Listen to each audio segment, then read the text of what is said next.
শুধু সাকিব ভক্ত সমর্থকরাই নন, দীর্ঘ সময়ে তার ভক্ত বনে যাওয়া বিসিবি পরিচালক কিংবা দেশের ক্রিকেট নিয়ন্ত্রকরা যে তাকে লাল সবুজ জার্সিতে আবারও দলে চান সেটি তো পরিষ্কার।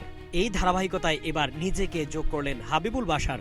প্রধান নির্বাচক হয়েই সাকিবকে দলে চান এই নয়া চিফ সিলেক্টর। তার লক্ষ্য সাকিবকে অন্তত 2027 সালের ওয়ানডে বিশ্বকাপ পর্যন্ত দলের অবিচ্ছেদ্য অংশ হিসেবে রাখা।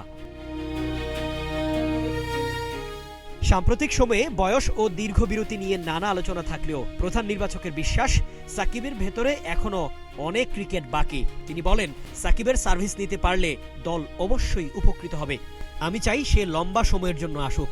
আমার মনে হয় সাকিবের আরও 2 বছর খেলার সামর্থ্য আছে। আমাদের পরিকল্পনা এমন হওয়া উচিত যেন সে অন্তত 2027 বিশ্বকাপ পর্যন্ত খেলে যেতে পারে।